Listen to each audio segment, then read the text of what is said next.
പാമ്പ് ഇഴയുന്നതായിട്ട് സ്വപ്നം കണ്ടാൽ അപമൃത്യു സംഭവിക്കും എന്നുള്ളതാണ്. ഒരാൾ വിളിച്ചു, സ്വാമി ഞാൻ രക്ഷപ്പെട്ടു. ഞാൻ എന്താണ്?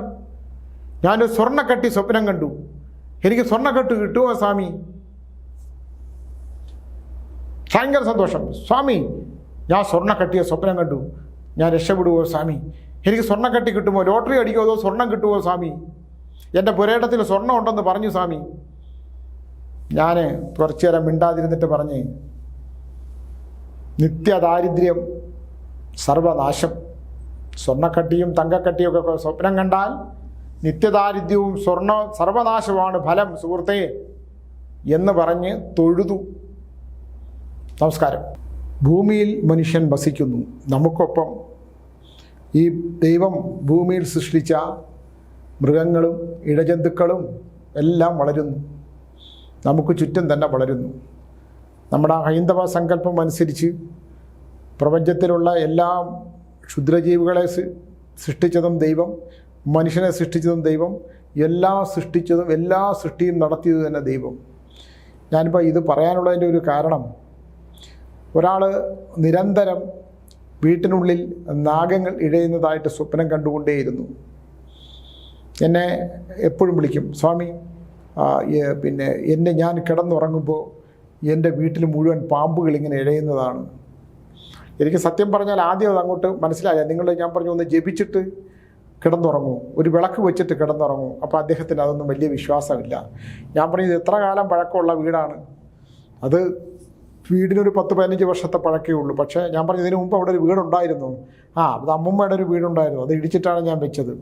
എൻ്റെ ഭാര്യ വിളക്ക് വയ്ക്കും, ഞാൻ ആ വിളക്ക്, എനിക്ക് ദൈവവിശ്വാസം ഇല്ലാത്തതുകൊണ്ട് അവൾ ഒളിച്ചാണ് വിളക്ക് വെച്ചുകൊണ്ടിരുന്നത്. ഞാനുള്ള ദിവസം അവർ വിളക്ക് വയ്ക്കത്തില്ല. ഇപ്പോൾ എൻ്റെ പ്രശ്നം എന്തെന്ന് പറഞ്ഞാൽ, സ്വാമി, ഇങ്ങനെ ഞാൻ കിടന്നുറങ്ങുമ്പോൾ പാമ്പ് എൻ്റെ ശരീരത്തിലൂടെയും എൻ്റെ ഇതിലൂടെ ഈ വീട്ടിനുള്ളിലും പാമ്പ് ഇഴയുന്നതായിട്ട് സ്വപ്നം കാണുന്നു.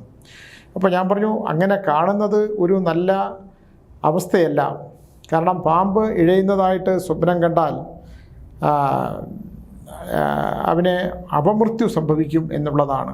ആ പാമ്പിനെ കണ്ട് ഭയക്കുന്നതായിട്ടും കൂടെ കണ്ടു കഴിഞ്ഞാൽ അധികം താമസിക്കാതെ മൃത്യു ഉണ്ടാകും എന്നുള്ളതാണ്. എന്തായാലും എന്നെ അയാൾ കഴിഞ്ഞ ദിവസം വിളിച്ചു. യഥാർത്ഥത്തിൽ ഇദ്ദേഹമാണ് അവിടെ ഈ നാഗങ്ങളെ സ്വപ്നം കാണുകയും പിന്നെ വിളക്ക് വയ്ക്കുന്നതിനും സന്ധ്യയ്ക്ക് നാമം ജപിക്കുന്നതിനും എതിരായിട്ടുണ്ടായിരുന്ന ആൾ. പക്ഷെ മരണപ്പെട്ടത് അദ്ദേഹത്തിൻ്റെ ഭാര്യയാണ്. എനിക്കത് ദൈവത്തിനോട് ചോദിക്കാനുള്ളൊരു ചോദ്യമാണ്. ദൈവത്തെ, ഭർത്താവിനെ ഒളിച്ച് വിളക്ക് വയ്ക്കുകയും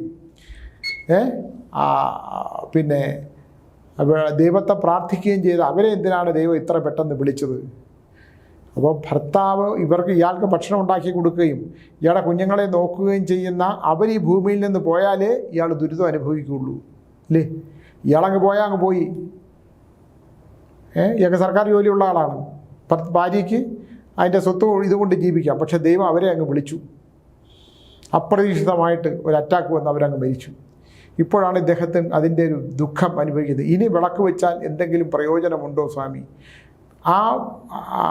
അയാളോട് നമുക്ക് എന്ത് പറയാനുള്ളതാണ്? ഞാൻ സ്വാമിയെടുത്ത് പണ്ടേ പറഞ്ഞു, ഇങ്ങനെ ഇഴയുന്നതായിട്ട് നാഗങ്ങൾ ഈ വീട്ടിനുള്ളിൽ ഇഴയുന്നതായിട്ട് സ്വപ്നം കാണുന്നുണ്ട് എന്നുള്ളത്.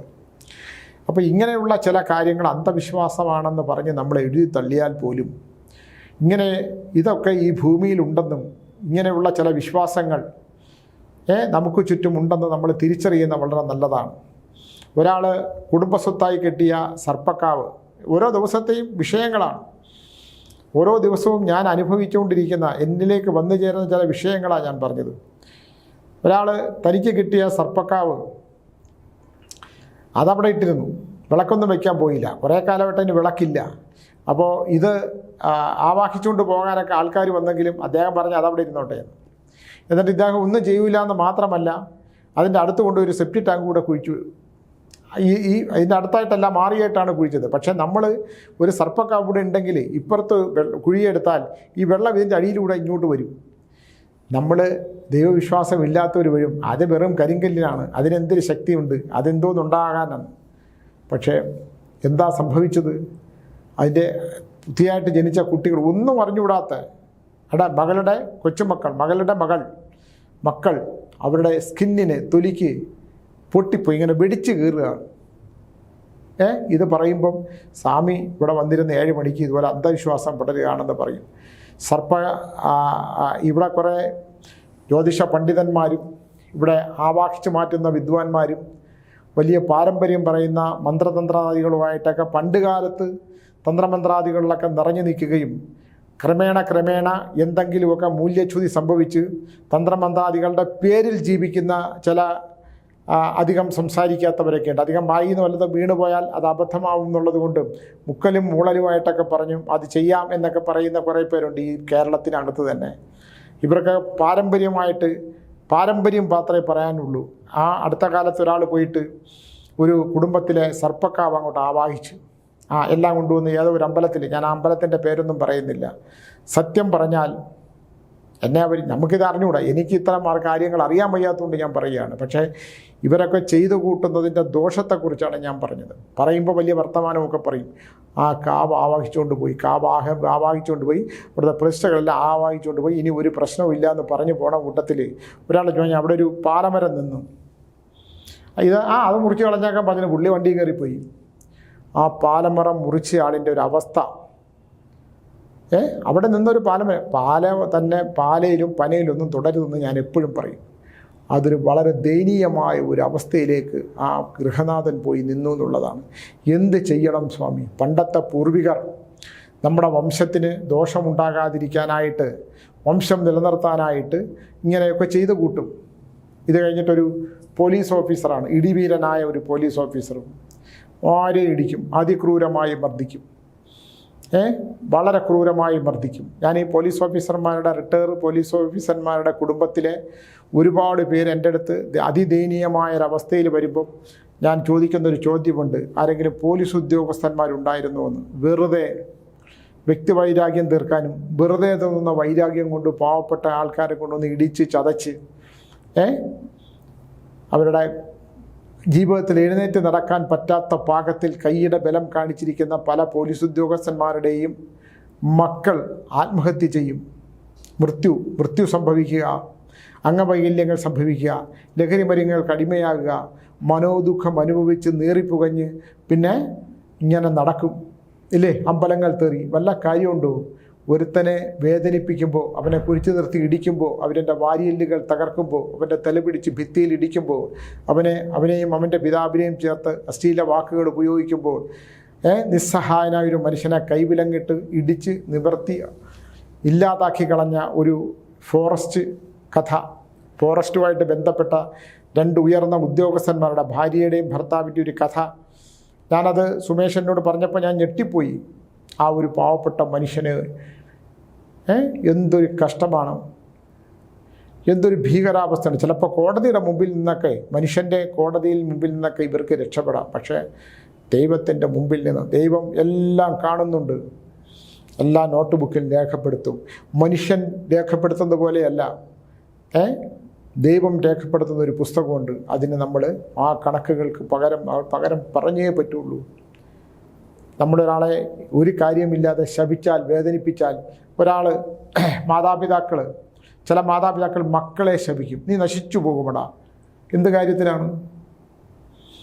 ദുരിതപ്രേതമായിട്ട് മാറും. മരണപ്പെട്ട് കഴിഞ്ഞാൽ ദുരിതപ്പെട്ട് മരിക്കും. അവസാനം ഈ ശപിക്കുന്ന മകൻ, ഇതാണ് ശരി എന്ന് വിശ്വസിക്കുന്ന മകൻ, ചിലപ്പോൾ മകൻ്റെ സഹോദരങ്ങളെ സഹായിക്കാൻ പറ്റാത്തത് കൊണ്ടാകും. അപ്പോൾ ഈ മാതാവും പിതാവും ഒക്കെ ശപിക്കും ഈ മൂത്ത സഹോദരനെ, അല്ലേ? ഇല്ലെങ്കിൽ ഇളയ സഹോദരനെ. തെറ്റായ വഴികളിലൂടെ സഞ്ചരിക്കുന്നവൻ ഇത് തെറ്റാണ്, ഇതാണ് ശരിയായ വഴി, ഇവൻ പോകുന്ന വഴി തെറ്റാണെന്ന് നമ്മൾ പറഞ്ഞാൽ, നമ്മൾ സമ്പന്നനാണെന്ന് വിചാരിച്ച് നമ്മളിലുള്ള ധനം അവർക്ക് പകർന്നു കൊടുക്കാത്ത, മറ്റൊരു പണിയും ചെയ്യില്ല, അങ്ങനെ കൈ കെട്ടി കള്ളു കുടിച്ച് ഇങ്ങനെ ഇരിക്കുന്നവർക്ക് സഹായം ചെയ്തില്ലെങ്കിൽ, മക്കളെ, ഇളയ കുട്ടികളെയൊക്കെ അമിതമായി ലാളിക്കുന്ന മാതാവും പിതാവുമൊക്കെ ഈ അധ്വാനിച്ച് കഷ്ടപ്പെട്ട് പഠിച്ച് ഉദ്യോഗസ്ഥനായ മകൻ്റെ പണം, ആ പണത്തെ ആശ്രയിച്ച് ജീവിക്കുന്നത്, ആ ശാപങ്ങൾ, അത് ശാപമായിട്ട് ശരശയ്യായിട്ട് കിടക്കുന്നതാണ്. പക്ഷേ ദൈവം അവരെ രക്ഷിക്കും. അത് നമ്മൾ എപ്പോഴും ജീവിച്ചിരിക്കുന്നതിൻ്റെ ഒരവസ്ഥ മാത്രമേ കാണുള്ളൂ. മരണാനന്തര ജീവിതത്തിൽ ആ മാതൃശാപത്തിന് അവസാനം ഈ ശപിച്ച മകനെ മാത്രമേ അവർക്ക് ഒരു താണായിട്ട് കിട്ടൂ, തുണയായിട്ട് കിട്ടൂ. പക്ഷേ എന്താണ്, നമുക്ക് ചുറ്റുമുള്ള എപ്പോഴും നമുക്ക് ചുറ്റും നിൽക്കുന്ന ഭൂതഗണങ്ങൾ, നമ്മളൊരാളെ ശപിച്ചാൽ അതങ്ങനെ തന്നെ സംഭവിക്കട്ടെ എന്ന് പറയുന്ന ഭൂതഗണങ്ങൾ എപ്പോഴും നമുക്ക് ചുറ്റുമുണ്ട്. എനിക്കറിയാൻ പറ്റുന്ന ഒരു ഭവാനി അമ്മ എന്ന് പറയുന്ന ഒരു സ്ത്രീ ഉണ്ടായിരുന്നു. അവർ കല്യാണം കഴിച്ചിട്ടേ ഇല്ല. അവർക്ക് കുറച്ച് സ്വത്തുണ്ട്. ആ സ്വത്തുക്കളെല്ലാം തന്നെ തൻ്റെ ബന്ധുക്കൾ തട്ടിയെടുക്കാൻ പോകുന്നു എന്നൊരു അബദ്ധധാരണയിൽ അവരുടെ അടുത്ത് ആരെങ്കിലും സ്നേഹത്തോട് പെരുമാറിയാലോ ഇല്ലെങ്കിൽ അവർക്ക് ഇഷ്ടപ്പെട്ടില്ലെങ്കിലോ നീ നശിച്ചു പോകും, നിൻ്റെ കുലം നശിച്ചു പോകും എന്ന് എപ്പോഴും പറയും. ഞാനത് ഭയങ്കരമായിട്ട് കേട്ടിട്ടുള്ള ഒരാളാണ്. അവരുടെ പേര് മാറ്റി ഞാൻ പറഞ്ഞതാണ്, ഇതല്ല അവരുടെ പേര്. അവരവസാനം ഒരു കിടപ്പ് കിടന്നു. എത്രയോ കാലം ആ മലമൂത്ര വിസർജനങ്ങളിൽ കിടന്ന് ആ മുറിയിലേക്ക് പ്രവേശിക്കാൻ വഴിയാതെ ബന്ധുക്കളെല്ലാം അവരെ സ്വത്തും പണമെല്ലാം നിങ്ങൾ എടുത്തോളൂ, എന്നെ ഒന്ന് നോക്കൂ, എനിക്ക് വെള്ളം തരൂ, എൻ്റെ മുണ്ടൊന്ന് മാറിത്തരൂ, എന്നെ ഒന്ന് കുളിപ്പിക്കൂ എന്ന് അലറി വിളിക്കുന്ന ഒരു സ്ത്രീ. ആലോചിച്ച് നോക്കൂ. ആരും അവരെ അടുത്തോട്ട് പോകാൻ, അവരെ സ്വത്തും വേണ്ട, പണവും വേണ്ട, അവരുടെ കാതിലും കമ്മലും എല്ലാം ഉണ്ട്, സ്വർണ്ണമൊക്കെ ഉണ്ട്. പക്ഷേ ആ ദുർഗന്ധമുണ്ടല്ലോ, മനുഷ്യൻ്റെ ശരീരം ചീഞ്ഞ ദുർഗന്ധം, അവരുടെ അസ്ഥികൾ ഉരുകുന്ന ദുർഗന്ധം, ആമാശയത്തിൽ ഭക്ഷണം ഇറങ്ങാതെ കെട്ടിക്കിടക്കുന്ന ദുർഗന്ധം, ആ ദുർഗന്ധം മനുഷ്യന് സഹിക്കാൻ വയ്യാതെ അവർ ഉറക്കി കെലുവിളിച്ചു. രാത്രിയൊക്കെ ആകുമ്പോൾ അമ്മേന്ന് വിളിക്കണ കേൾക്കാം. അമ്മേന്ന് വിളിക്കും. ബോധമില്ലാതായിപ്പോയി, അബോധാവസ്ഥയിലായിപ്പോയി. കാരണം എല്ലാവരെയും ശപിക്കും. ശാപങ്ങൾ ഒരാളെയും നീ നശിച്ചു പോകുമടാ എന്ന് നമ്മൾ പറയരുത്. നമ്മൾ അങ്ങനെയുള്ള ശാപവാക്കുകൾ ഉപയോഗിച്ചാൽ നമുക്ക് ചുറ്റും എപ്പോഴും നിലകൊള്ളുന്ന ഭൂതഗണങ്ങൾ തഥൈവ എന്ന് പറഞ്ഞാൽ അല്ല, തഥാസ്തു എന്ന് പറയും. തഥാസ്തു എന്ന് പറഞ്ഞാൽ അത് സംഭവിക്കട്ടെ എന്ന് പറയും. തഥൈവ എന്ന് പറഞ്ഞാൽ വേറെ അർത്ഥമാണ്. തഥാസ്തു അങ്ങനെ സംഭവിക്കട്ടെ എന്ന് പറഞ്ഞാൽ നമ്മളെല്ലാവരുടെയും ചുറ്റും ഭൂതഗണങ്ങളുണ്ട്. എല്ലാ മനുഷ്യരുടെയും ലെയറിൽ നിന്ന് ഒരു ഭൂതഗണങ്ങൾ ഇങ്ങനെ സഞ്ചരിച്ചു കൊണ്ടേയിരിക്കും. അവരിങ്ങനെ ലെയറിലാണ്. ആ ലെയറിലൂടെ അവരിങ്ങനെ ചില സമയങ്ങളിൽ മധ്യാഹ്നത്തിൽ അല്ലെങ്കിൽ പ്രഭാതത്തിൽ, മധ്യാഹ്നത്തിൽ അല്ലെങ്കിൽ രാത്രി സമയങ്ങളിലെല്ലാം തന്നെ ഇതിങ്ങനെ സഞ്ചരിക്കും. ഉദയാസ്തമയങ്ങളിൽ സഞ്ചരിക്കുന്ന ഭൂതഗണങ്ങൾ, ആ ഭൂതഗണങ്ങൾ നമ്മുടെ വാക്കുകൾ, കർമ്മങ്ങൾ, പ്രവൃത്തികൾ, നമ്മുടെ കർമ്മങ്ങളെല്ലാം തന്നെ വീക്ഷിച്ചു കൊണ്ടേയിരിക്കും. അത് രേഖപ്പെടുത്തും. നമ്മൾ ഗരുഡപുരാണം തന്നെ വായിച്ചു നോക്കണം. നമ്മളെ പ്രേതാത്മാക്കളായിട്ട് അലഞ്ഞു നടക്കുന്ന അവസ്ഥ. കള്ളിമുൾ ചെടികൾ കാവൽ നിൽക്കുന്ന പാറക്കെട്ടുകൾക്ക് താഴെ അഭയം തേടുന്ന പ്രേതാത്മാക്കൾ. അവിടെ ആ ലെയറിൽ ചീഞ്ഞ ഗന്ധം വരുമ്പോൾ, ദുർഗന്ധം വരുമ്പോൾ, ശ്മശാനങ്ങളിൽ മനുഷ്യൻ്റെ ശവം അടക്കുമ്പോൾ കരിയുന്ന ദുർഗന്ധം വമിക്കുന്നൊരു ലെയറുണ്ട് മനുഷ്യൻ്റെ. നമ്മൾ എത്ര പൗഡർ ഇട്ട് പൂശിയാലും, എത്ര സെൻ്റടിച്ചാലും, എത്ര വില കൂടിയ ആ സ്പ്രേ ഒക്കെ ഉപയോഗിച്ചാൽ പോലും ശരീരം എന്ന് പറയുന്നത്, നശിച്ചു പോകുന്ന ശരീരം ദുർഗന്ധമായിട്ടേ അഗ്നിയിൽ ലയിക്കുള്ളൂ. അതുകൊണ്ട് നമ്മൾ ആ നല്ല കർമ്മത്തിനെ ആശ്രയിച്ച് മാത്രമാണ് ഇതിൻ്റെ ഒരു പ്രവൃത്തി നടക്കുന്നത്. മനുഷ്യരെപ്പോഴും അവൻ്റെ താൽക്കാലികമായ നിലനിൽപ്പിനെക്കുറിച്ച് നോക്കുകയുള്ളൂ. അവൻ്റെ ഭൗതിക സുഖങ്ങളെക്കുറിച്ച് മാത്രമേ ചിന്തിക്കുകയുള്ളൂ. അങ്ങനെ ഭൗതിക സുഖങ്ങളെക്കുറിച്ച് ചിന്തിക്കുമ്പോൾ മറ്റുള്ളവരെക്കുറിച്ച് അവൻ ചിന്തിക്കാനേ പോകില്ല. മറ്റുള്ളവരെങ്ങനെയായാലും പ്രശ്നമില്ല, എനിക്ക് എന്നെ സംബന്ധിച്ചിടത്തോളം ആരെ പറ്റിച്ചാലും ചതിച്ചാലും വഞ്ചിച്ചാലും എനിക്ക് എൻ്റേതായിട്ടുള്ള കാര്യങ്ങളിലൂടെ കടന്നു പോകണം. ഇല്ലേ? പോലീസ് ഉദ്യോഗസ്ഥന്മാരാണെങ്കിൽ നക്ഷത്രവും കാക്കി വസ്ത്രവും ഇട്ട് കഴിഞ്ഞാൽ അവർ മറ്റൊരാളായി മാറും. മറ്റേ വക്കീലന്മാർ കോട്ടിട്ടവർ ഉയർന്ന ജഡ്ജിയും മജിസ്ട്രേറ്റും ഒക്കെ ആകുമ്പം അവർക്ക് അതിൻ്റെ ഒരു പവർ വരും. സത്യവും നീതിയും ന്യായവും ഒക്കെ നോക്കി വിധിക്കുന്ന നല്ല ന്യായാധിപന്മാരുള്ള ഈ ലോകത്ത് അവരാണ് ആകെ ഒരു ആശ്രയം. ജനങ്ങളുടെ ഒരു ആശ്രയം എന്ന് പറയുന്നത് കോടതികളാണ്. കോടതികളിലാണ് സത്യം നിലനിൽക്കുന്നു എന്നുള്ളത് കൊണ്ട് തന്നെയാണ് ഇപ്പോഴും ഭൂമിയുടെ പ്രവണത സ്തംഭിച്ചു പോകാതെ കറങ്ങുന്നതെന്ന് വിശ്വസിക്കുന്ന ഒരാളാണ് ഞാൻ.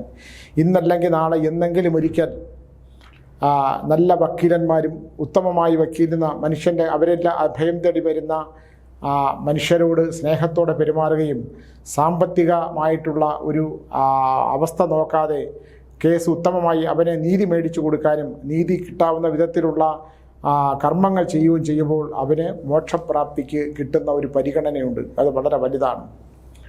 ഒരാൾക്കൊരു കാളെ വളർത്തണമെന്ന് തോന്നി. എല്ലാവരും പശുക്കളെ വളർത്തണമെന്ന് തോന്നും. ഒരു കാളക്കുട്ടിയെ മേടിച്ച് വളർത്തി. അപ്പം ഞാൻ ചോദിച്ചു, എന്താണ് നിങ്ങൾക്ക് കാളക്കുട്ടിയെ വാങ്ങിച്ച് വളർത്തണമെന്ന് തോന്നിയത്? എനിക്കൊരു കാളക്കുട്ടിയെ കണ്ടപ്പോൾ ഞാനൊരു വീട്ടിൽ ചെന്നപ്പോൾ സ്വാമി ഒരു സുന്ദരനായ ഒരു കാളക്കുട്ടി നിൽക്കണം. അതുകൊണ്ട് അപ്പോൾ ഞാൻ വിചാരിച്ചു അതിൻ്റെ കണ്ണുകളും കറുത്ത കണ്ണുകളും അതിൻ്റെ നല്ല രോമങ്ങളും, ചെറിയ കുട്ടിയാണ്, അതിങ്ങനെ ഓടിക്കളിക്കണതൊക്കെ കണ്ടപ്പോൾ ഈ കാളക്കുട്ടി എനിക്ക് തരുമെന്ന് ചോദിച്ചു. അവർ പറഞ്ഞു, അയ്യോ കൊല്ലാൻ കൊടുക്കാനുള്ളതല്ല ഇത്, വളർത്താനുള്ളതാണ്. അതല്ല, ഞാൻ ഏതെങ്കിലും അമ്പലത്തിൽ വളർത്താൻ കൊടുക്കും, എനിക്ക് ഭയങ്കര ഇഷ്ടമായി, നിങ്ങളത് എനിക്ക് തന്നോളൂ.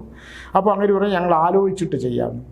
അങ്ങനെ കുറേ കാലം കഴിഞ്ഞ് അവർ വിളിച്ചിട്ട് പറഞ്ഞു, ഈ കാളക്കുട്ടിയെ നിങ്ങൾ കൊണ്ടുപോയിക്കോളൂ എന്ന് ചോദിച്ചു. അപ്പോൾ അവർ ചോദിച്ചു, എന്ത് വേണമെന്ന് ചോദിച്ചു. പറഞ്ഞു, ഒന്നും വേണ്ട, നിങ്ങളൊരു 101 രൂപ തന്നിട്ട് കൊണ്ടുപോയിക്കോളൂ എന്ന് പറയും.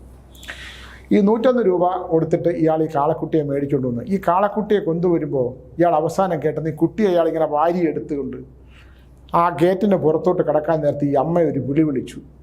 ഈ കുട്ടിയെ കൊണ്ട് പോവുകയാണെന്ന് കണ്ടപ്പോൾ ഈ പശുവിൻ്റെ അമ്മ, ആ അമ്മേ എന്നുള്ള ആ വിളിയുണ്ടല്ലോ, പുള്ളി പറഞ്ഞ ഇപ്പോഴും എൻ്റെ കാതുകളിൽ കേൾക്കാം സ്വാമി.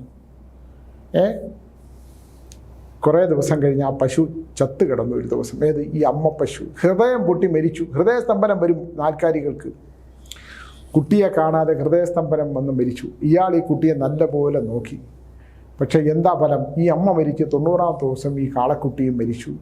ഇയാളുടെ ബിസിനസ്സും മില്ലായിരുന്നു, മില്ല് എല്ലാം പൂട്ടി തകർന്നു. എല്ലാം തകർന്നപ്പോഴാണ് ഞാൻ DNA-യിൽ നാൽക്കാലികളെ കുറിച്ചിട്ടുള്ള ഫലങ്ങൾ പറയുന്നത്. നാൽക്കാലികളെ സംരക്ഷിക്കുമ്പോൾ, നാൽക്കാലികളെ നോക്കുമ്പോൾ വളരെ സൂക്ഷ്മമായിട്ട് നോക്കിയില്ലെങ്കിൽ ഉണ്ടാകുന്ന ദുരിതം. നാൽക്കാലി മിണ്ടാപ്രാണികളാണ്, ഒരു മിണ്ടില്ല. ഒരു പൂച്ച വന്ന് നമ്മളെ നോക്കിക്കരഞ്ഞാൽ അത് നമ്മളോട് കാര്യം പറയുകയാണ്. പശുക്കൾ നമ്മൾ വരുമ്പോൾ സന്തോഷം പ്രകടിപ്പിച്ചാൽ, നായ്ക്കൾ ഓടി വന്ന് നമ്മളെ ശരീരത്തിൽ കയറിയാൽ ഇതിനെയൊക്കെ തള്ളി മാറ്റാതെ. ഞാനിപ്പോൾ വീട്ടിൽ പൂച്ചക്കൂടെ ബഹളമാണ്, അത് ടീച്ചറിന് അത് അലർജിയാണ്, ടീച്ചർ തുമ്മും. അപ്പോൾ അതുകൊണ്ട് ഞാൻ ഇതിനെല്ലാം വെളിയിലാക്കുമ്പോൾ ഇത് വെളിയിറങ്ങി ഉറക്കെ കരയും. രാവിലെ വാതിൽ വന്ന് കൈകൊണ്ടടിച്ച് തട്ടി തുറപ്പിക്കും. പക്ഷേ എനിക്ക് ഭയമുണ്ട്. ഞാനെന്നാലും പതുക്കെ ഇതിനെയൊക്കെ തുറന്ന് എല്ലാത്തിനും കൊണ്ടുവന്ന് ഭക്ഷണമൊക്കെ കൊടുക്കും. കുറേ ഉണ്ട് വീട്ടിൽ. എന്നിട്ട് ഈ മനുഷ്യനെ ഞാനിവിടെ അളപ്പംകോട് ക്ഷേത്രത്തിന് വിട്ട് പരിഹാരമൊക്കെ ചെയ്യിപ്പിച്ച് കൊണ്ടുവന്നെങ്കിലും അദ്ദേഹത്തിൻ്റെ താറുമാറായിപ്പോയ ജീവിതത്തിന് പരിഹാരമില്ല. അപ്പം ഞാൻ പറഞ്ഞു, നിങ്ങളൊരു കാര്യം ചെയ്യൂ, ഒരു പശുക്കുട്ടിയും ഒരു കാളക്കുട്ടിയും കൂടെ മേടിക്കാൻ ശ്രമിക്കൂ, എന്നിട്ട് അതിനെ ഒന്ന് വളർത്തു നോക്കാൻ വേണ്ടി പറഞ്ഞു. ഞാനിത് പറഞ്ഞതിൻ്റെ ഉദാഹരണം കണ്ടില്ലേ? നമ്മൾ അമ്മയിൽ നിന്നൊരു കുട്ടിയെ വേർപെടുത്തുമ്പോൾ, ഇന്നത്തെ മനുഷ്യൻ്റെ കാര്യം എടുക്കുമ്പോൾ എങ്ങനെയാണ് അമ്മയെ ഒലക്കടിച്ച് കൊല്ലുന്ന ലഹരി പദാർത്ഥങ്ങൾ ഉപയോഗിച്ചിട്ട് അമ്മയെ ഒലക്കടിച്ച് കൊല്ലുന്ന മക്കൾ, വെട്ടിക്കൊല്ലുന്ന മക്കൾ, ലഹരിയുടെ ഉന്മാദാവസ്ഥയിൽ ജീവിതം എങ്ങോട്ട് പോകണമെന്നറിയാത്ത മക്കൾ, ഒരുപാട് പേരില്ലേ? മക്കളെക്കുറിച്ച് ഓർത്ത് ദുഃഖിക്കുന്ന, മുറിയിൽ നിന്ന് വെളിയിറങ്ങാത്ത മക്കൾ. എന്തിനാ സ്വാമി മക്കളെന്ന് ചോദിക്കുന്നവരെ മക്കളെയും മാമ്പൂക്കളെയും കൊണ്ട് കൊതിക്കരുതെന്ന് പണ്ടത്തെ ആൾക്കാർ പറയുന്ന പോലെ മക്കളെക്കുറിച്ച് ഞാൻ നല്ലൊരു കുഞ്ഞിനെ കാണാൻ, നല്ലൊരു കുട്ടിയെ കാണാൻ, അച്ഛനമ്മമാർ പറയുന്ന അനുസരിക്കുന്ന കുട്ടികളെ കാണാൻ, അച്ഛനമ്മമാർ പറയുന്ന പഠിപ്പിച്ചെടുത്ത് വിവാഹം കഴിപ്പിച്ച് നല്ല നിലയിൽ ജീവിക്കുന്ന, അവന് കുട്ടികളൊക്കെ ഉണ്ടായി കാണാൻ ആഗ്രഹിക്കുന്ന മാതാപിതാക്കളുടെ ദുഃഖങ്ങൾ ഒരുപാട് കേൾക്കുന്ന ആളാണ് ഞാൻ. നിരാശയാണ് ഈ പുതിയ തലമുറയെ ഓർത്ത് എനിക്ക് ദുഃഖമാണ്. പുതിയ തലമുറ എല്ലാം ഒരു നല്ല ശതമാനം, എനിക്ക് തോന്നുന്നു ഒരു 40% കുട്ടികൾ, ആണായാലും പെണ്ണായാലും ലഹരി പദാർത്ഥങ്ങൾക്ക് അടിമയായി ജീവിക്കുന്ന ഒരു അവസ്ഥയാണ്. നശിച്ചുകൊണ്ടിരിക്കുകയാണ് നമ്മുടെ, പ്രത്യേകിച്ച് കേരളം. ഒരിക്കലും കേരളത്തിൽ ഇങ്ങനൊരു അവസ്ഥ, കേരളമെന്ന് കേട്ടാൽ അഭിമാനപൂരിതമാകണം അന്തരംഗം എന്ന് കവി എഴുതിയിട്ടുണ്ട് അല്ലേ? ഭാരതം എന്ന് കേട്ടുകാൽ ചോര തിളയ്ക്ക് ഞരമ്പുകളിൽ നിന്നുള്ള കവികൾ എഴുതിയിട്ടുണ്ട്. ഇവിടെ എന്താണ് അവസ്ഥ? സിരകളിലൂടെ തിളയ്ക്കുന്നത് എന്താണ്? മയക്കുമരുന്നും മദ്യവും. മദ്യവും പിന്നെയും പോട്ട്. ഇന്നലെ കണ്ടില്ലേ, ഒരു ഫാമിലി ഫുള്ളായിട്ട് 3 വയസ്സുള്ള ഒരു കുട്ടിയെയും കൂടെ ചേർത്ത് പോലീസിന് അറസ്റ്റ് ചെയ്യേണ്ടി വന്നു. ഒരു തുണിക്കച്ചവടം നടത്തുന്നവർ മുഴുവൻ ഒരു ഫാമിലിയായിട്ട് 2-3 പെണ്ണുങ്ങളും ഫാമിലി, ഭാര്യ, അച്ഛൻ, അമ്മ, കുട്ടി എന്ന് പറഞ്ഞ് കൊണ്ടുവരുമ്പോൾ അതിനകത്ത് എത്രയോ ലക്ഷം രൂപയുടെ കഞ്ചാവ് ആണ് നടക്കുന്നത്. ആ കഞ്ചാവ് കൊണ്ടുവന്നൊരു സമൂഹത്തിനെ നശിപ്പിക്കാൻ വരുന്നവരെ കുറിച്ചൊന്ന് ആലോചിച്ച് നോക്കൂ. ഇവർക്ക് എവിടെയാണ് പുണ്യം കിട്ടുന്നത്? പുതിയ തലമുറയെ ഓർത്ത് നമ്മൾ ഭീതിയോടുകൂടി ഇരിക്കാനേ പറ്റൂ. അത് ആണായാലും പെണ്ണായാലും അതേ സാധിക്കുള്ളൂ. വല്ലാത്ത അവസ്ഥ. എങ്ങനെയാണ് ഇതിനെയൊക്കെ നമുക്കൊരു പരിഹാരം ഉണ്ടാക്കണം എന്നറിഞ്ഞൂടെ? അച്ഛനമ്മമാർ വിളിച്ച് ചോദിക്കും, സ്വാമി കുട്ടി മുറിയിൽ നിന്ന് ഇവിടെ ഇറങ്ങുന്നില്ല. അപ്പം ഞാൻ ലഹരി പദാർത്ഥം ഉപയോഗിക്കാൻ നോക്കാം. അങ്ങനെയൊന്നുമില്ല സ്വാമി. എങ്ങനെയില്ല? മുറിക്കകത്ത് തന്നെ പെൺകുട്ടികളും അത് തന്നെ. അവരൊരു പ്രാവശ്യം അത് ആസ്വദിച്ച് കഴിഞ്ഞാൽ അവർക്ക് അതിൽ നിന്ന് പുറത്തോട്ട് വരാൻ കഴിയാത്തൊരു മാനസികാവസ്ഥ. മാറണമെന്ന് തോന്നിയാൽ പോലും മാറാൻ പറ്റാത്ത അവസ്ഥ. അങ്ങനെയുള്ള ലിങ്കുകളിൽ അവരിങ്ങനെ പോയി പെട്ടുപോകും. അതുകൊണ്ട് കുട്ടികളെ വളർത്തുമ്പോൾ, ഇവിടെ വിദേശത്ത് വിട്ടൊന്നും പഠിപ്പിക്കുന്നതുകൊണ്ട് എനിക്കൊരു യോജിപ്പില്ല. വിദേശത്ത് നിന്നൊക്കെ കുട്ടികൾ ഇങ്ങോട്ട് വിളിക്കുന്നുണ്ട്. വഴി തെറ്റാതെ ജീവിക്കുന്ന കുട്ടികൾ വളരെ ബുദ്ധിമുട്ടാണ്. വഴി തെറ്റാതെ വളരെ ചുരുക്കം പേര് മാത്രമേ അതിനകത്ത് നിന്ന് രക്ഷപ്പെട്ടു വരുന്നുള്ളൂ. സർപ്പക്കാവും കുളങ്ങളും തെക്കതുമൊക്കെ ഉണ്ടായിരുന്ന നമ്മുടെ കേരളത്തിൽ അന്തസ്സും ആഭിജാത്യത്തോടെ ജീവിച്ച തളർന്നുപോയ തറവാടുകൾ, പൂർവികരായിട്ടുള്ള കാരണവന്മാരുണ്ടായിരുന്ന തറവാടുകൾ, ഇതെല്ലാം ക്ഷയിച്ച് ഇല്ലാതായി. സർപ്പക്കാവിൽ വിളക്ക് വയ്ക്കാൻ ആളില്ലാതെ തെക്കതുകൾ മുഴുവൻ ഇടിച്ചു നിരത്തപ്പെട്ടതായി. എല്ലാം ഭൂമിയോടുള്ള സ്നേഹം കൊണ്ട് 6 അടി മണ്ണ് മതി മനുഷ്യന്. 6 അടി മണ്ണിൻ്റെ ജന്മിയായിട്ടാണ് മനുഷ്യൻ ജീവിക്കേണ്ടത്. പക്ഷേ ആ 6 അടി മണ്ണ് പോലും ഇല്ലാതെ എല്ലാ ദൈവങ്ങളെയും, എല്ലാ സ്വാധീന, എല്ലാ ഭക്തി കൊണ്ട് ഭക്തിപൂരിതമായിട്ടുള്ള എല്ലാം തന്നെ ഇടിച്ചു നിരത്തി കളഞ്ഞിട്ട് ആ സ്വത്ത് കൂടെ കൈക്കലാക്കി വിൽക്കും. ആണ് ഈ അടുത്ത കാലത്ത് ഇപ്പോൾ ഒരാൾ പറഞ്ഞു, സർപ്പക്കാവ് നിരത്തി എല്ലാം എടുത്ത് കളഞ്ഞിട്ട് വിറ്റത് ഒരു അന്യ സമുദായത്തിൽപ്പെട്ട ഒരാളൊന്ന് വായിച്ചു. അദ്ദേഹം 2-3 മക്കളുമായിട്ട് വന്ന് മേടിച്ച് അവിടെ താമസിച്ചു. സർവനാശം സംഭവിച്ചു പോയി എന്നുള്ളതാണ്. അങ്ങനെയും ചെയ്യുന്നവർ. എന്നാൽ ഈ പൈസ മേടിച്ചവർ രക്ഷപ്പെടത്തില്ല. ഈ കഴിഞ്ഞ ദിവസം എൻ്റെ അടുത്തൊരു അമ്മയും അച്ഛനും മകളും കൂടെ വന്നിരുന്നു. ഞാൻ ഈ കാര്യങ്ങളൊക്കെ പറഞ്ഞു പോയി. അവിടെ എൻ്റെ അടുത്ത് കാര്യങ്ങളൊക്കെ പറഞ്ഞിട്ട് ഞാൻ വിട്ടു. അദ്ദേഹം ശാസ്ത്രമായിട്ടൊക്കെ ബന്ധപ്പെട്ടതാണ്. അവിടെ വീട്ടിൽ ചെന്നപ്പോൾ ഞാൻ പറഞ്ഞു, വീടിൻ്റെ മുറ്റത്ത് എന്നെ വന്ന് കണ്ടു പോയതിന് ശേഷം ഒരു കപ്പിനകത്ത് ഭസ്മപ്പൊടിയും മണ്ണുമായിട്ട് ചേർത്ത് വെച്ചേക്കുന്നു. അപ്പോൾ ഇന്ന് എന്നെ വിളിച്ചു പറഞ്ഞു, സ്വാമി, ഞാൻ പറഞ്ഞു അതെടുത്ത് കമഴ്ത്തി കളഞ്ഞിട്ട് അത് കാളക്കൊമ്പിൻ്റെ പൊടിയാണ്, അത് ആഭിചാരമാണ്. അപ്പോൾ ഇദ്ദേഹം എത്രയോ കാലമായിട്ട് തറവാട് പോലെ ഒരു വീട് പണിതിട്ട് അത് ഒന്നും ചെയ്യാൻ പറ്റാത്ത അവസ്ഥയിൽ സ്തംഭിച്ച് നിൽക്കുമായിരുന്നു. ഇനി നിങ്ങൾ വീട് പണിതോളൂ, ഏത് വെള്ളത്തിൽ കളഞ്ഞിട്ടെന്ന് പറഞ്ഞു. അപ്പോൾ നിങ്ങൾ അതിൻ്റെ പുറകെ കൂടെ ഒരു തോട് ഒഴുകുന്നുണ്ട്, അവിടുന്ന് ആമ കയറി വരുന്ന സ്ഥലമാണ്. ആമ എഴയുന്ന പോലെ മാത്രമേ ആ വീടിൻ്റെ പണി നടക്കുകയുള്ളൂ. പക്ഷേ ഇതെടുത്ത് കളഞ്ഞാൽ നിങ്ങൾക്ക് കിട്ടിയല്ലോ. അത് ഇവിടെ വന്ന് ഞാൻ മുഴപ്പാലത്തരി മാടന്തമ്പുരാൻ ക്ഷേത്രത്തിൽ വന്നതാണ്, നല്ല മനുഷ്യൻ. അപ്പോൾ ഇനി നിങ്ങളുടെ അങ്ങോട്ടുള്ള യാത്രയ്ക്ക് ബുദ്ധിമുട്ട് വരത്തില്ല. എപ്പോഴെങ്കിലും ചെയ്യാൻ സമയത്തൊരു കൈബലി എന്ന് പറയുന്നൊരു ചടങ്ങുണ്ട്. അത് വീട് പണി പൂർത്തിയതിന് ശേഷം ഗണപതി ഹോമവും സുദർശനവും ചെയ്യുന്നതിന് മുമ്പ് ചെയ്യേണ്ട ഒരു കർമ്മമുണ്ട്. അവിടെ ഭദ്രകാളിയെ സാന്നിധ്യമാക്കിയിട്ട് ധൈര്യമായിട്ട് മുമ്പിലോട്ട് പോകും, മംഗളകരമായ കാര്യങ്ങൾ നടക്കുമെന്ന് ഞാൻ പറഞ്ഞു. അപ്പോൾ ആഭിചാരം ചെയ്യാനുള്ള മനുഷ്യൻ്റെ മനസ്സ്, ഉയർത്തനെ നശിപ്പിക്കാനുള്ള മനുഷ്യൻ്റെ മനസ്സ്, സ്വന്തം സഹോദരങ്ങൾ അങ്ങോട്ടും ഇങ്ങോട്ടും ചെയ്യുന്ന ആഭിചാരങ്ങൾ, ഉദരം സ്തംഭിച്ചു പോകുന്ന മാനസികാവസ്ഥ, ഇതെല്ലാം നമ്മുടെ സമൂഹത്തിൽ വളരെ വ്യാപകമായി നടന്നുകൊണ്ടിരുന്നത്. സമൂഹത്തിൻ്റെ ജീർണമായിട്ടുള്ളൊരവസ്ഥ. ഇവിടുന്ന് എങ്ങോട്ടാണ് നമുക്ക് ഓടിപ്പോകേണ്ടത് നമ്മൾ ചിന്തിക്കേണ്ട ഒരവസ്ഥ.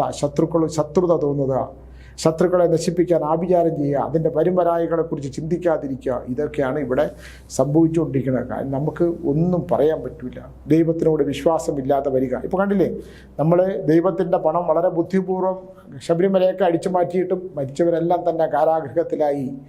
അതിനെ കൂട്ടുനിന്നതും ദൈവത്തിൻ്റെ പണം എടുക്കാൻ ശ്രമിച്ചവരും ഒക്കെ തന്നെ മരണപ്പെടുകയും പിന്നെ മറ്റവരെല്ലാം കാരാഗൃഹത്തിലേക്ക് പോകുന്ന തരത്തിലേക്കുള്ള വിഷയങ്ങൾ, മാനസിക സംഘർഷം കൊണ്ട് കെടുക്കാൻ പറ്റാത്ത, അയ്യപ്പനോട് കളിച്ചവർക്കെല്ലാം കിട്ടിയ ശിക്ഷ ചെറുതു വല്ലതുമാണോ? അപ്പോൾ ഈശ്വരൻ ഉണ്ടോ എന്ന് ചോദിച്ചാൽ ഉണ്ട് എന്നും, ഈശ്വരൻ എല്ലാം കാണുന്നുണ്ടോ എന്നും, ഈശ്വരൻ ഒളിച്ചു നിന്ന് നോക്കേണ്ട ആവശ്യമില്ല എന്നും, നീ എന്ത് കർമ്മമാണോ ചെയ്യുന്നത് ആ കർമ്മം ഞാൻ കാണുന്നുണ്ട്, നിനക്ക് അതിൻ്റെ സത്യസന്ധമാണെങ്കിൽ നിന്നെ ഞാൻ അനുഗ്രഹിക്കുകയും നീ തെറ്റാണ് ചെയ്യുന്നുണ്ടെങ്കിൽ ആ അനുഗ്രഹം തിരിച്ചെടുത്ത് നിൻ്റെ ആത്മാവുമായിട്ട് നിൻ്റെ ആത്മാവിനെ ഞാൻ ബന്ധിക്കുകയും ചെയ്യുന്നുള്ള ഒരു സത്യം നമ്മൾ തിരിച്ചറിയുകയും ചെയ്യണം. അതുകൊണ്ട് അന്യൻ്റെ മുതൽ സ്വന്തമാക്കാതിരിക്കാനും നമുക്ക് അർഹതയില്ലാത്തത് സ്വന്തമാക്കാനും മറ്റുള്ളവൻ്റെ പണം എന്ത് വിശ്വസിപ്പിച്ചാലും സ്വന്തമാക്കിയെടുക്കാൻ ശ്രമിക്കുന്ന ഈ പൂജാതി കാര്യങ്ങളുമൊക്കെ ആയിട്ട് ബന്ധപ്പെട്ട് നിൽക്കുന്നവരും പണത്തിനെ ആദ്യം കണ്ട ഒരുത്തർ എൻ്റെ അടുത്ത് വന്നാൽ അവൻ്റെ കയ്യിലിരിക്കുന്ന പണം എന്തു പറഞ്ഞാണ് നമുക്ക് കൈക്കലാക്കാൻ പറ്റുമെന്ന് ചിന്തിക്കുന്നവരുമൊക്കെ ഒന്ന് ഗഹനമായി ചിന്തിക്കുന്ന വളരെ നല്ലതാണ്.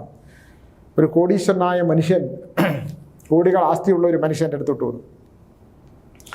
അദ്ദേഹത്തിൻ്റെ കയ്യിൽ ഒരു ഡയമണ്ട് കിടന്നു. ഞാൻ ഈ ഡയമണ്ട് കച്ചവടക്കാരെക്കുറിച്ച് മോശം പറയുകയല്ല. ഇവിടെ ഒരുപാട് പേര് സത്യസന്ധമല്ലാത്ത കല്ലുകൾ വിൽക്കുന്നുണ്ട്, പണം ഉണ്ടാക്കുന്നുണ്ട്. ഇതൊന്നും നിങ്ങൾക്ക് അനുഭവിക്കാൻ പറ്റില്ല. ഞാനത് ഊരി മേടിച്ച്, നിങ്ങളുടെ സർവ്വവും നശിച്ചുവല്ലേ? നശിച്ചു. കടൽ ജലവുമായിട്ട് എന്തായിരുന്നു ബന്ധം? അപ്പം എക്സ്പോർട്ടിങ് ചെയ്തുകൊണ്ടിരുന്നതാണ്, എല്ലാം പോയി. എത്ര കാലം ജയിലിൽ കിടന്നു? ഇത്രയും കാലം ജയിലിൽ കിടന്നു. ഞാൻ പറഞ്ഞു, നിങ്ങൾ ഈ മോതിരം ഇനി ഊരി തന്നു, ഈ മോതിരം ഇനി ഉപയോഗിക്കരുത് എന്ന് പറഞ്ഞ് ഞാനത് മാറ്റിവെച്ചു. നിങ്ങൾക്കറിയാമോ, എത്രയോ ലക്ഷക്കണക്കിന് കോടിക്കണക്കിന് വിലയുണ്ട് എന്ന് വിചാരിച്ച് 1.5 കോടി രൂപ, സ്വാമി ഇതിന് 1.5 കോടി രൂപ വില കൊടുത്ത് ഞാൻ മേടിച്ചതാണ്. ഞാൻ പറഞ്ഞു, ഈ കല്ല് ഒന്ന് നിങ്ങൾക്ക് ധരിക്കാൻ പറ്റാത്ത ദോഷമായ കല്ല്. നിങ്ങളുടെ ബിസിനസ് മുഴുവൻ തകർന്നതിന് ഒറ്റ കാരണം നിങ്ങളുടെ ഈ കല്ലുകൾ ഉപയോഗിച്ചാണ്. കല്ലുകൾ നമ്മുടെ സ്പന്ദനത്തെ, നമ്മുടെ രക്തയോട്ടത്തെ സ്വാധീനിക്കുന്നതാണ്, നമ്മുടെ ശരീരവുമായിട്ട് ബന്ധിച്ച് കിടക്കുന്നതാണ്, നമ്മുടെ വാക്കുകൾ കേൾക്കുന്നതാണ്, പ്രതികരണ സ്വഭാവമുള്ളതാണ്. പ്രതികാര സ്വഭാവമല്ല, പ്രതികരിക്കാൻ ആ കല്ലുകൾ പ്രതികരിക്കും. നമ്മുടെ രക്തഓട്ടത്തിനെ ബാധിക്കും, നമ്മുടെ ഹൃദയത്തിനെ ബാധിക്കും, നമ്മുടെ തലച്ചോറിനെ ബാധിക്കുന്നത് കൊണ്ടാണ് രത്നങ്ങൾ നമ്മൾ ധരിക്കുന്നത്, കല്ലുകൾ ധരിക്കുന്നത്. നിങ്ങൾ ഈ 1.5 കോടി രൂപ എന്ന് പറയുന്ന കല്ലിനകത്ത് ഒരു പൊട്ടലുണ്ട്. നിങ്ങൾക്കിത് 1.5 കോടി രൂപ തന്നിട്ടുണ്ടെങ്കിൽ ഈ കാലിന് മൊത്തത്തിൽ 10,000 രൂപയ്ക്ക് താഴെ വരത്തുള്ളൂ. തന്നിട്ടുണ്ടെങ്കിൽ. ഇത് എൻ്റെ ഒരു അറിവാണ്. ഇത് നമ്മുടെ ശാന്തം റോയൽസിലെ അഭിലാഷ് ബാലകൃഷ്ണൻ്റെ അടുത്ത് പറഞ്ഞാൽ പുള്ളി കല്ലിങ്ങനെ എടുത്തിട്ട് അതിൻ്റെ യഥാർത്ഥ വില പറഞ്ഞു തരും. ഈ അടുത്ത കാലത്ത് ഞാനിവിടെ ഇരിക്കുമ്പോൾ അദ്ദേഹത്തിൻ്റെ അടുത്ത് ഒരു കല്ലുമായിട്ട് വന്നു. തിരിച്ചെടുക്കാൻ വേണ്ടി തിരിച്ചു കൊടുക്കാനായിട്ട് ഒരാൾ ഒരു കല്ല് കൊടുത്തു. കല്ല് കൊടുത്തിട്ട് പറഞ്ഞു, ഇത് വിറ്റാൽ ഇത്ര വില കിട്ടും എന്ന് പറഞ്ഞ് എത്രയോ കാലങ്ങൾക്ക് മുമ്പ് എത്രയോ ലക്ഷങ്ങൾ വാങ്ങിച്ച് കൊടുത്തതാണ്. അപ്പോൾ പുള്ളി അയാളെ കാണാനില്ല എന്ന് പറഞ്ഞ് കിട്ടുന്ന വില മതി എന്ന് ഇദ്ദേഹത്തിൻ്റെ അടുത്ത് കൊണ്ടുവന്നു.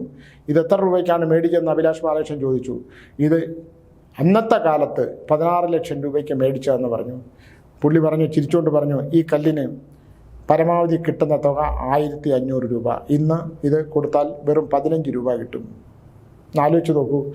കല്ല് കച്ചവടക്കാർ, കല്ലിനെക്കുറിച്ച് ധാരണയില്ലാത്തവർ, കല്ല് മനുഷ്യ സൈന്യത്തിനുണ്ടാക്കുന്ന സ്വാധീനത്തെക്കുറിച്ച് തിരിച്ചറിയാത്തവർ ഇത്തരം കാര്യങ്ങൾ ചെയ്താൽ അതിൻ്റെ ശിക്ഷ വളരെ വലുതാണെന്നാണ് പറയുന്നത്. ഉത്തമമായ കല്ലുകൾ മാത്രമേ ധരിക്കാൻ കൊടുക്കാവൂ. ഉത്തമത്തിലുള്ള പൈസ കൂടുതലായിരിക്കും, ലക്ഷങ്ങളെ പൈസ ചിലവ് വരും.